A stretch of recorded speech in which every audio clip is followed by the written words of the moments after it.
There are many who, in an attempt to show atheism to be intellectual, have claimed that Albert Einstein was an atheist.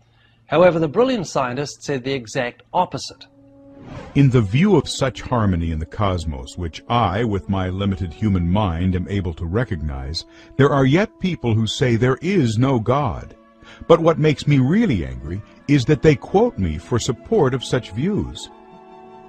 Einstein also said, "We know nothing about God and the world at all. All our knowledge is but the knowledge of school children. Possible we shall know a little more than we do now, but the real nature of things, that we shall never know. Never." He even revealed his insightful mind with, "I see a pattern, but my imagination cannot picture the maker of the pattern. I see a clock, but I cannot envision the clockmaker.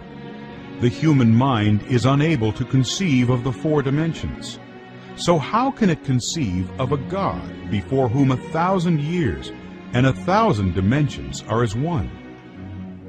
When asked to what extent are you influenced by Christianity, he said, "As a child, I received instruction in both the Bible and the Talmud. I am a Jew, but I am enthralled by the luminous figure of the Nazarene." When asked if he accepted the historical existence of Jesus, he replied, "Unquestionably, no one can read the Gospels without feeling the actual presence of Jesus. His personality pulsates in every word. No myth is filled with such life."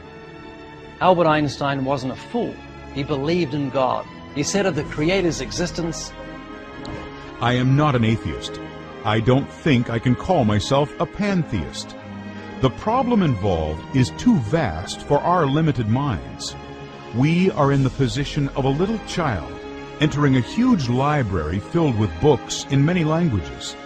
The child knows someone must have written those books. It does not know how. It does not understand the languages in which they are written. The child dimly suspects a mysterious order in the arrangement of the books, but doesn't know what it is. That, it seems to me, is the attitude of even the most intelligent human being toward God. We see the universe marvelously arranged and obeying certain laws, but only dimly understand these laws." He continued, "What separates me from most so-called atheists is a feeling of utter humility toward the unattainable secrets of the harmony of the cosmos." In fact, Einstein tended to be more critical of debunkers who seemed to lack humility or a sense of awe than of the faithful.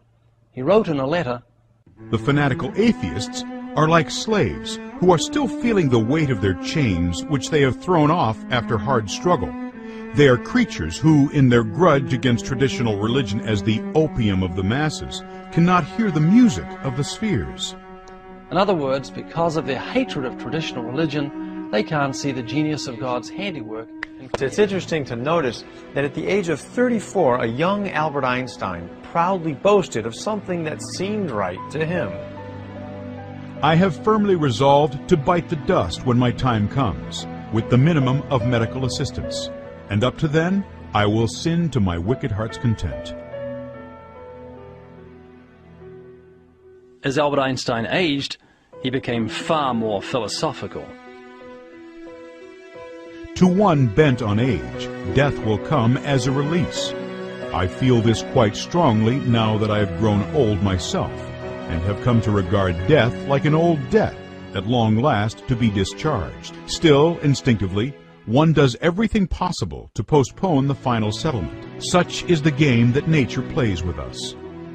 It seems that Albert Einstein spoke biblical truth unawares. However, it isn't nature that seeks a final settlement, it's the law of God. Like a criminal who's transgressed civil law, Einstein, like the rest of humanity, was in debt to eternal justice because he had transgressed God's law. This great debt that he spoke of couldn't be satisfied with mere silver and gold. It's a debt that demands capital punishment. It calls for the death penalty for guilty transgressors and eternal damnation in hell. Its terrible decree demands the soul that sins, it shall die. But its demand that was fully satisfied by the one who cried from Calvary's cross, I'm going to die. At least this version of me? Perhaps you'd like another. Prepare to meet your density. I'm a mystical medical talk at the pinnacle shifting my physical form. You're a possibly pedophilic individual who should have never been born. You got your knickers in a twist while you're sucking on my Piccadilly, but I'm a lot different, cause you're a pitiful hillbilly hanging with an edible kid who's a buck chicken.